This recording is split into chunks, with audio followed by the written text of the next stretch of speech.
और इस श्रृंखला में अब हम आमंत्रित करेंगे टेक्सटाइल पॉलिसी के सक्षम एग्रो प्राइवेट लिमिटेड से श्री उमेश सिंह जी को मंच पर उत्तर प्रदेश वस्त्र एवं गारमेंटिंग पॉलिसी 2022 योजना के अंतर्गत 2,08,23,000 रुपए धनराशि का जोरदार तालियों के साथ माननीय मुख्यमंत्री महोदय को धन्यवाद। सक्षम एग्रो प्राइवेट लिमिटेड के श्री उमेश सिंह जी। नेक्स्ट हम आमंत्रित करेंगे श्री राजेश जायसवाल जी, कृष्ण कृपा पॉलीफैब से 1,49,12,773 रुपए धनराशि का यह चेक माननीय मुख्यमंत्री महोदय के कर कमलों से कृष्ण कृपा पॉलीफैब से ये प्राप्त करते हुए इसी श्रृंखला में श्री प्रमोद मातन हेलिया जी, जानवी स्पिनर्स प्राइवेट लिमिटेड से आज माननीय मुख्यमंत्री महोदय के कर कमलों से 13,46,64,045 रुपए का यह चेक और यह युवाओं को और उद्यमी जगत को स्वावलंबन प्रदान करने के लिए जोरदार तालियों के साथ यह गुरु गोरक्षनाथ की धरा पर उद्योगों को बढ़ावा देने के लिए माननीय मुख्यमंत्री महोदय के कर कमलों से 13,46,64,045 रुपए धनराशि का यह चेक। नेक्स्ट हम आमंत्रित करेंगे 9 प्राइवेट लिमिटेड से श्री गौरव बथवाल जी को और गुरु गोरक्षनाथ की धरा पर उद्योग जगत को बढ़ावा देने के लिए 34,10,79,794 रुपए की इस धनराशि का माननीय मुख्यमंत्री महोदय के कर कमलों से और आज माननीय मुख्यमंत्री महोदय के कर कमलों से टेराकोटा के भौगोलिक संकेतक प्रमाण पत्र हेतु मंच पर आमंत्रित करेंगे श्री पन्नेलाल जी को। क्षेत्र की पारंपरिक विरासत, गुणवत्ता, प्रतिष्ठा और विशिष्टता को प्रमाणित करने के लिए उत्पाद को बढ़ावा देने के लिए श्री राकेश प्रजापति जी, माननीय मुख्यमंत्री महोदय के कर कमलों से उत्तर प्रदेश जीआई टैग का देश का अग्रणी राज्य है और इसी क्रम में श्री प्रदीप कुमार जी औरंगाबाद गुलहरिया से अपने सर्वप्रथम भौगोलिक संकेतक प्रमाण पत्र वितरण के प्रमाण पत्र को प्राप्त करते हुए श्री जीवलाल प्रजापति जी औरंगाबाद गुलहरिया से अपने उत्पाद की विशिष्ट भौगोलिक उत्पत्ति के लिए नेक्स्ट श्री मोहनलाल प्रजापति जी औरंगाबाद गुलहरिया से आज उत्तर प्रदेश शासन जोरदार तालियों के लिए प्रत्येक उत्पाद को विशिष्टता के लिए अशेष धन्यवाद। माननीय आप सभी जिनके अनुभव ज्ञान दीप से आलोकित है तनमन कुंदन, आदर भाव से भरे अकिंचन, माननीय का शत शत अभिनंदन। मंच पर विराजमान स्वाभिमान पूरित स्वत्व के बोध को स्वदेशी के पथ पर विकसित करने वाले परम श्रद्धेय गोरक्षपीठाधीश्वर उत्तर प्रदेश शासन के माननीय मुख्यमंत्री महोदय से आशीष की आकांक्षा हेतु विनम्र अनुरोध।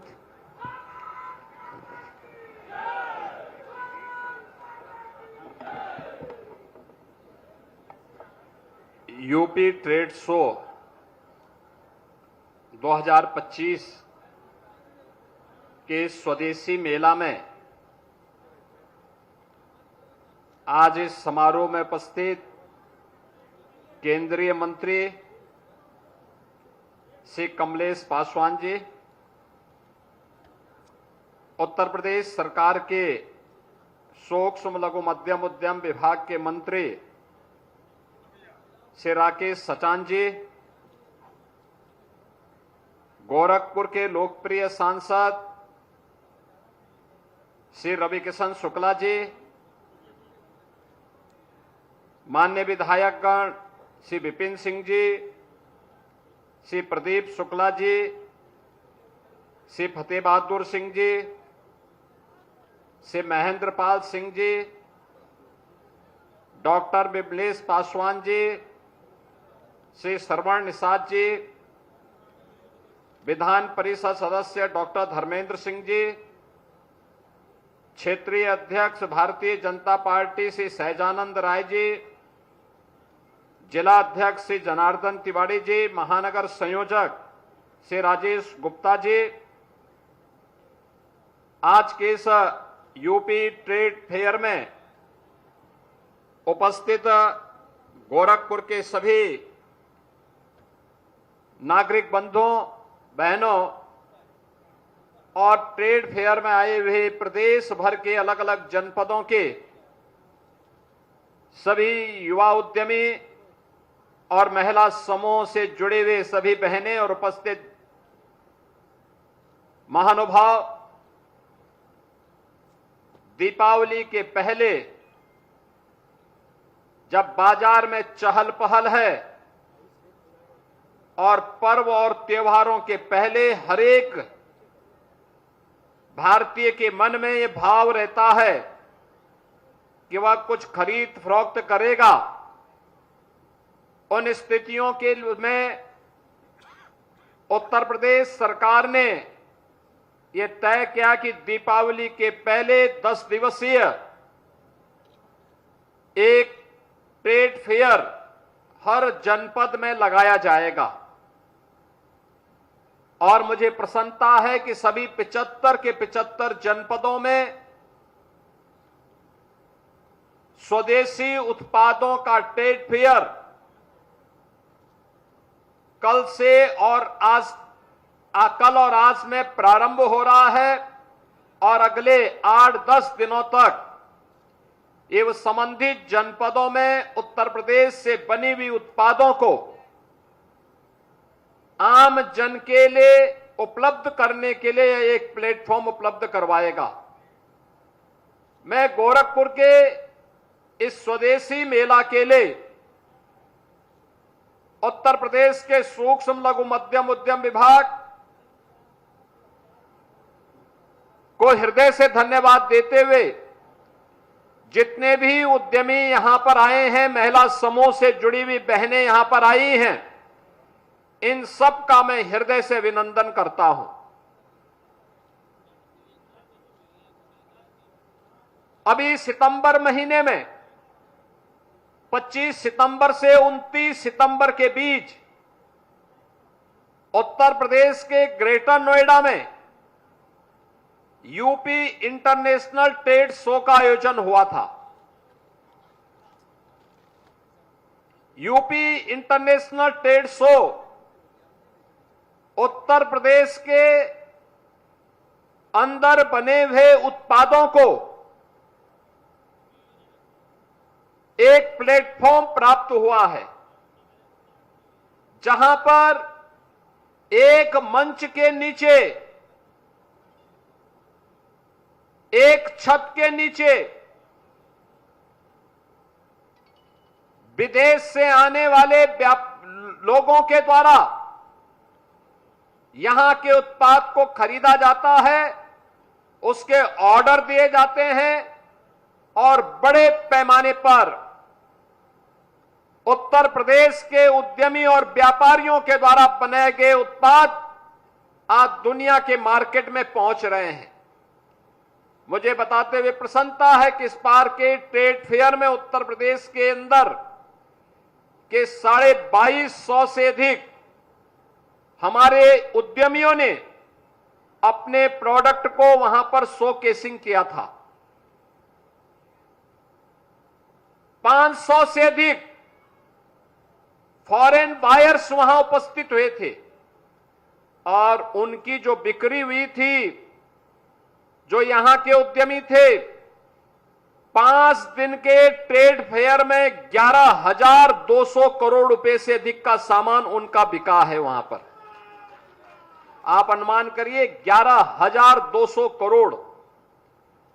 ये आज एक नए उत्तर प्रदेश की वह तस्वीर है जो उत्तर प्रदेश को आज बीमारू से एक नया उद्यम प्रदेश के रूप में प्रस्तुत कर रहा है।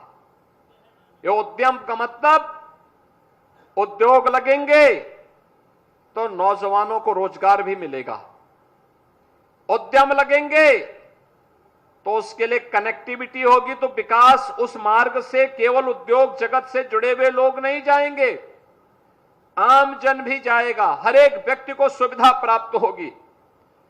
उद्यम लगेंगे तो उनके साथ तकनीक भी आएगी, उस तकनीक के लिए स्थानीय स्तर पर सर्विस सेंटर भी स्थापित होंगे, लोगों को अपने आप को प्रस्तुत करने का एक अवसर भी प्राप्त होगा।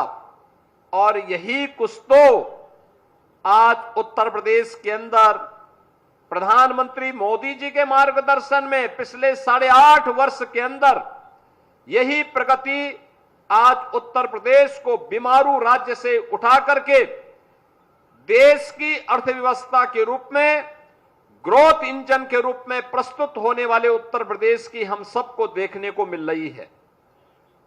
आप अनुमान करिए 2017 के पहले उत्तर प्रदेश में उद्यम लगाना एक सपना था। जो उद्योग पहले से थे या जिन व्यापारियों के द्वारा यहां व्यापार किया जाता था, उनकी मजबूरी हो गई थी। अन्यथा जो अराजकता थी, उस अराजकता में लोग उत्तर प्रदेश से भागने की फिराक में ज्यादा रहते थे। लेकिन उत्तर प्रदेश में सुरक्षा का वातावरण जो दिया गया, प्रदेश सरकार की जीरो टॉलरेंस की नीति के तहत जो कार्यक्रम आगे बढ़े, उसका परिणाम है कि सुरक्षा का माहौल मिला। सरकार ने नियमों में शिथिलता की, सरलीकरण किया, ईज ऑफ डूइंग बिजनेस को बेहतर किया।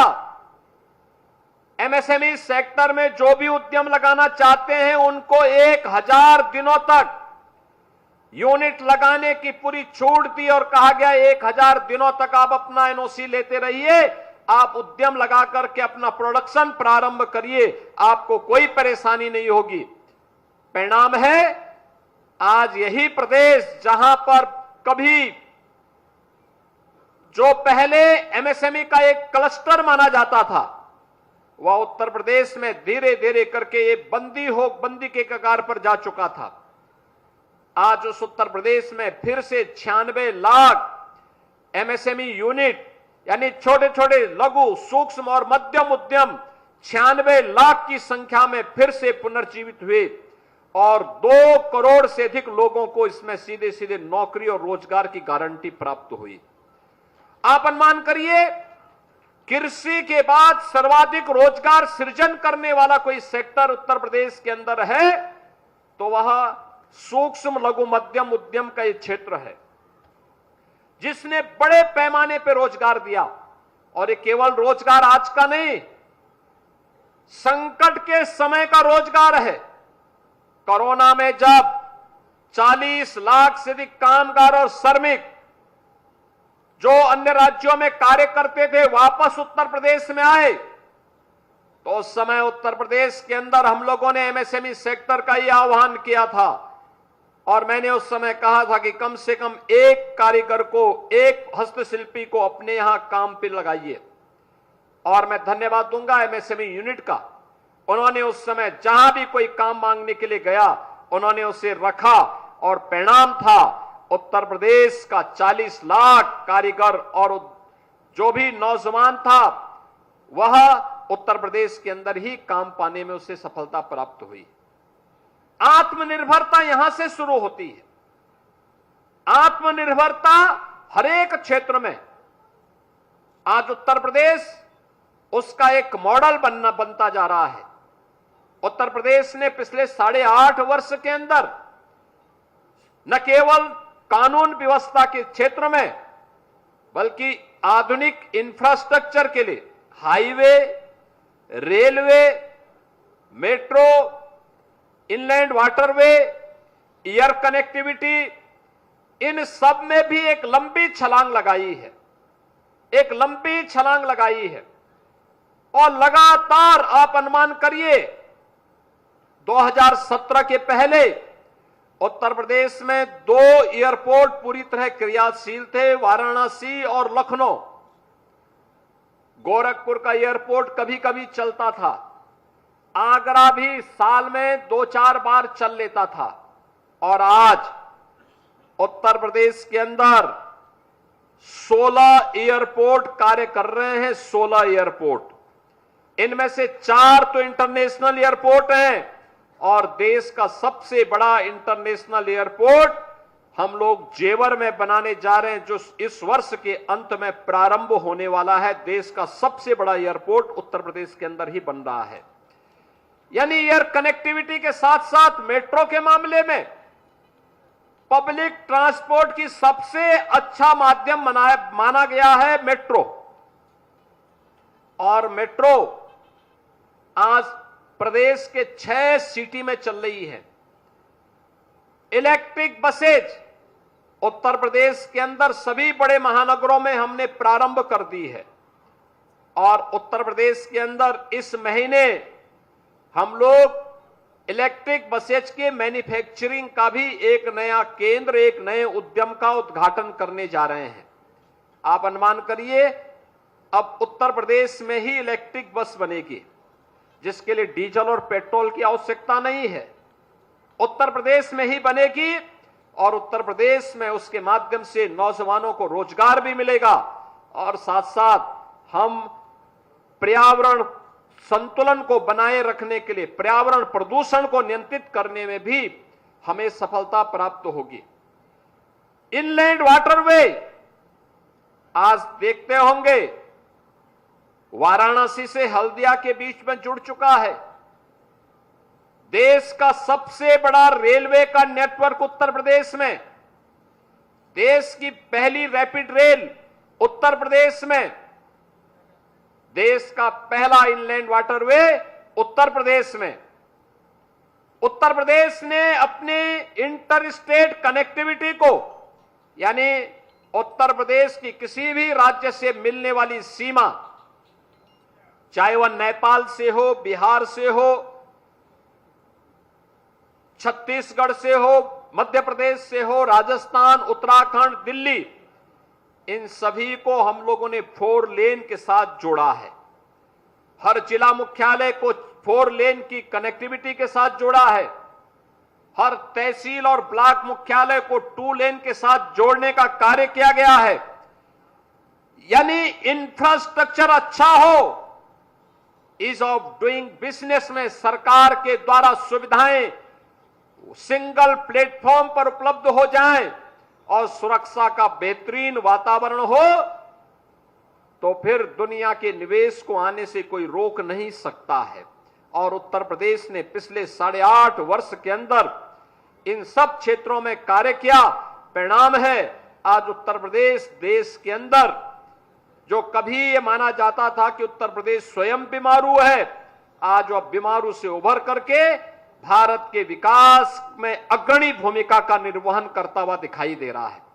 और उस अग्रणी भूमिका के साथ कार्य करने के लिए यह यूपी ट्रेड शो 2025 इसका एक उदाहरण है। ये केवल गोरखपुर में नहीं हो रहा है, सभी 75 जनपदों में इस प्रकार के ट्रेड शो हम लगा रहे हैं, जिससे हमारे उद्यमियों को मार्केट प्राप्त हो, हमारा व्यापारी लोकल मार्केट में भी उसकी प्रोडक्ट की, उसके द्वारा पैदा किए गए उत्पाद की खपत हो। और इसके माध्यम से हम प्रधानमंत्री जी के वोकल फॉर लोकल और लोकल फॉर ग्लोबल के उस अभियान को आगे बढ़ा सकें। यानी जो स्वदेशी है, इसकी महत्वपूर्ण भूमिका कैसे होती है? यानी स्वदेशी है क्योंकि हमारे श्रमिकों का श्रम का पसीना और हमारे व्यापारी और उद्यमियों का पैसा उसमें लगा है। यानी इसका मुनाफा भी हमारा ही व्यापारी और हमारा ही श्रमिक प्राप्त करेगा।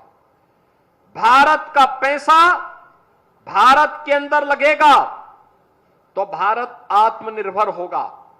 अगर भारत का पैसा मुनाफे के रूप में दुनिया में किसी मार्केट में चला जाएगा, किसी देश में जाएगा, तो यही मुनाफे का पैसा बाद में भारत के खिलाफ अलगाववाद, नक्सलवाद और आतंकवाद में खर्च होता है। यही पैसा दुरुपयोग होता है। यह हमारे लिए आवश्यक है कि हमारा पैसा हमारी हस्तशिल्पी कारीगरों और श्रमिकों के हाथों में जाए। यह पैसा दुनिया के मार्केट में न जाए, दुनिया के देशों में न जाए, बल्कि इस पैसे का इस्तेमाल भारत के निर्माण में हो, भारत को आत्मनिर्भर बनाने में हो, भारत को विकसित भारत बनाने में हो। और विकसित भारत बनेगा तब जब विकसित उत्तर प्रदेश होगा, और विकसित उत्तर प्रदेश बनेगा तब जब विकसित गोरखपुर होगा, और गोरखपुर विकसित होगा तब जब हमारा उद्यमी और व्यापारी आत्मनिर्भर होगा और अपने पैरों पर स्वावलंबन के पथ पर अग्रसर होगा। यह अग्रसर होने की एक नई कड़ी है। हर एक सेक्टर में हमें आगे बढ़ना होगा। यह स्थानीय उत्पाद को एक प्लेटफॉर्म देने का नया प्रयास, और दीपावली के समय हर व्यक्ति कुछ न कुछ खरीदता है। अब गोरखपुर में आप देखिए, दीपावली के अवसर पर हर हिंदू परिवार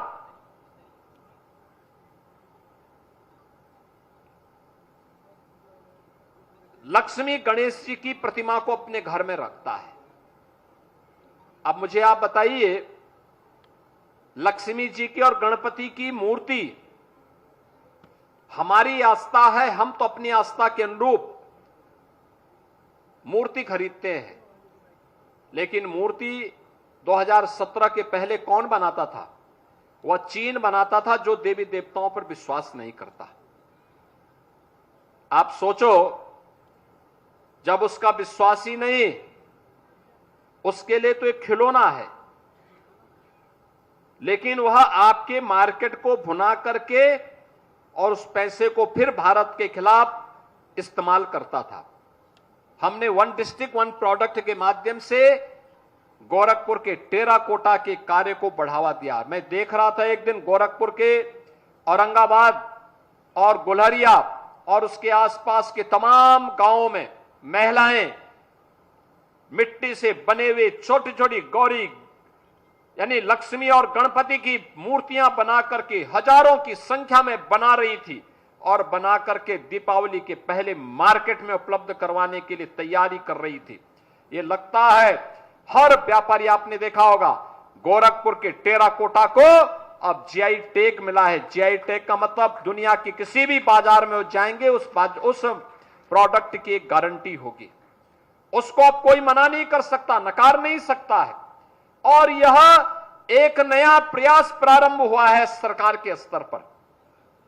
उत्तर प्रदेश आज के दिन पर सर्वाधिक जीआई टैग उपलब्ध कराने वाला राज्य है।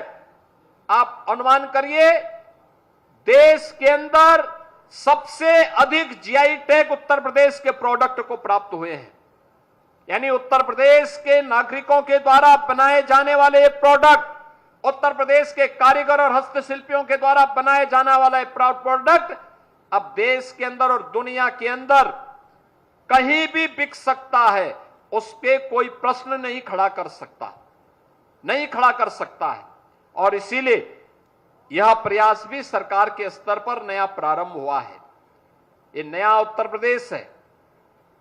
उत्तर प्रदेश अब इलेक्ट्रॉनिक आइटम का सबसे बड़ा केंद्र देश के अंदर बन गया है। ये जितने भी इलेक्ट्रॉनिक आइटम बनती हैं, जिनके बनने में 2017 के पहले ये दूर की कौड़ी हुआ करती थी, लोग विश्वास कोई कह ही नहीं सकता कि उत्तर प्रदेश में बनता हो। लेकिन आज देश के अंदर जितना भी इलेक्ट्रॉनिक आइटम बनता है, उसका 60% अकेले उत्तर प्रदेश बना रहा है। और दुनिया के अंदर भारत का जो एक्सपोर्ट होता है, उसमें भी मोबाइल फोन बनाने में उत्तर प्रदेश आज के दिन पे 2 लाख करोड़ रुपए से अधिक का केवल मोबाइल फोन और इलेक्ट्रॉनिक आइटम उत्तर प्रदेश से एक्सपोर्ट कर रहा है। देश के अंदर 55% मोबाइल फोन का मैन्युफैक्चरिंग अकेले उत्तर प्रदेश कर रहा है। यानी उत्तर प्रदेश में ये सब मैन्युफैक्चरिंग होने का मतलब उत्तर प्रदेश के युवाओं को जॉब की गारंटी, नौकरी की गारंटी उपलब्ध होना, और नौकरी की इस गारंटी के साथ मार्केट में हमारा प्रयास होना चाहिए। जीएसटी रिफॉर्म के बाद मार्केट में जो चहल पहल है, इस चहल पहल के माध्यम से हमें उत्तर प्रदेश के उत्पाद की ब्रांडिंग करनी चाहिए। उसको आगे बढ़ाने के लिए एक नया प्लेटफॉर्म उपलब्ध करवाना चाहिए, और यह स्वदेशी मेला उसका एक माध्यम बन रहा है। मैं आप सबसे अपील करूंगा, गोरखपुर वासियों से और प्रदेशवासियों से अपील करूंगा कि दीपावली के अवसर पर जो भी खरीदें, स्वदेशी खरीदें। जिसमें भारत के श्रमिकों का, भारत के उद्यमियों का, भारत के व्यापारियों का, भारत के हस्तशिल्पियों का पैसा लगा हो, उनकी कारीगरी लगी हो, उनकी मेहनत लगी हो, उसी को आप क्रय करिए। उन युवाओं के पास आपका पैसा जाना चाहिए जो युवा मेहनत करके घर की सजावट की लड़ियां तैयार कर रहे हैं। उन नौजवानों के हाथों में आपका पैसा जाना चाहिए जो अपनी कारीगरी के माध्यम से भारत के उद्यम को एक नई पहचान दे रहे हैं। आपका पैसा उन हस्तशिल्पियों के पास जाना चाहिए जो हस्तशिल्पी अपनी मेहनत से, अपनी ऊर्जा से लगातार प्रयास कर रहे हैं। और एक तरफ प्लेटफॉर्म आपको उपलब्ध कराया है स्वदेशी मेले के माध्यम से। 120 से अधिक स्टॉल लगे हैं इस पूरे मेले में। इससे भी बड़ा होगा भी तो एक प्रयास है, आने वाले समय में इससे भी बड़ा प्लेटफॉर्म हम इसके लिए उपलब्ध करवाने जा रहे हैं। और दूसरी तरफ सरकार के द्वारा चलाए जाने वाले कार्यक्रम, आपने देखा होगा इस मंच पर 2 लोग आए थे। एक कैंपियरगंज का एक नौजवान यादव लड़का आया था।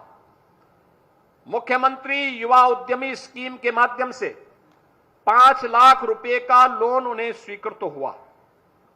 लोन ब्याज मुक्त है और गारंटी मुक्त भी। 10% का मार्जिन मनी भी है। जितना पैसा वो लगाएगा उसमें 10% सरकार उसे उपलब्ध करवाई है।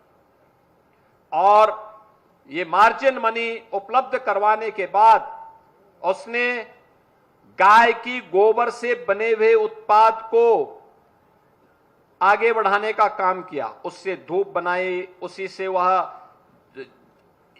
दिया भी बना रहा है, उसी से वह तमाम प्रकार के अन्य प्रोडक्ट बना रहा है।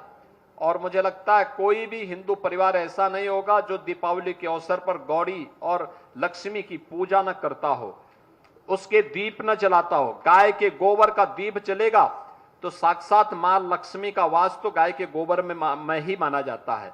तो मां लक्ष्मी स्वयं ही वहां पर उसके घर में विराज जाएगी। वह युवा कितने उत्साह के साथ कह रहा था। उसके डायलॉग ऐसे लग रहे थे जैसे कि वह रवि किशन को फेल करने पर उतारू हो चुका है। उसके डायलॉग रवि किशन के डायलॉग से मजबूत दिखाई दे रहे थे, क्योंकि वो जमीन पे काम कर रहा है। और जमीन पे काम करते हुए उसने जो बातें यहां पर कही कि देखिए मैंने ऐसे करके इस पैसे का उपयोग किया और सीएम युवा उद्यमी स्कीम के माध्यम से मैं आत्मनिर्भर होने की दिशा में कर रहा हूं काम। इसके लिए उसने कहा मैं प्रधानमंत्री जी और मुख्यमंत्री जी को धन्यवाद देता हूं। देखिए यह है कार्य करने की। और दूसरा, गोरखपुर की ही एक बेटी मसाले के माध्यम से उसकी ब्रांडिंग करना, कैसे उस कार्य को आगे बढ़ाया जा सकता है। सीएम युवा उद्यमी में 5 लाख रुपए की गारंटी मुक्त और ब्याज मुक्त, गारंटी भी सरकार की और ब्याज भी सरकार का। आप व्यवसाय करिए, पहले चरण में 5 लाख, जब मूलधन आप वापस कर देंगे दूसरे चरण में 7.5 लाख रुपया फिर मिल जाएगा। फिर आप और अपना कारोबार बढ़ाएंगे, मूलधन वापस कर देंगे, तीसरे चरण में 10 लाख रुपया देंगे। ये किसी भी युवा उद्यमी को आगे बढ़ने के लिए सरकार के द्वारा दिया जाने वाला इंसेंटिव, सहयोग है, प्रोत्साहन है। और आपने यहां पे देखा होगा, हम लोगों ने यहां पर गोरखपुर के कुछ उद्यमियों को भी, जिन्होंने टेक्सटाइल के फील्ड में और अन्य क्षेत्र में यहां पर अपना निवेश किया है, उनका इंसेंटिव भी उनको दिया। यानी सरकार के द्वारा जो सब्सिडी, जो प्रोत्साहन राशि है, वह प्रोत्साहन राशि भी यहां पर वितरित हुई, जिसमें 1 करोड़ 2 करोड़ से लेकर के 34 करोड़ रुपए तक की धनराशि उपलब्ध करवाई गई है।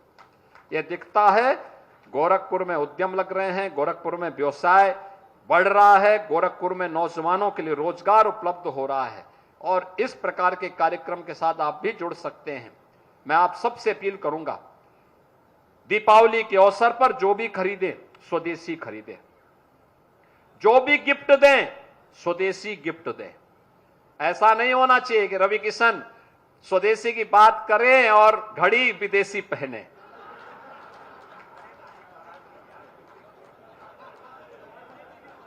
लेकिन ये चीजें मैंने उनको कहा है कि भाई देखो, जो बोलना है वही करो और जितना करना है उतना ही बोलो।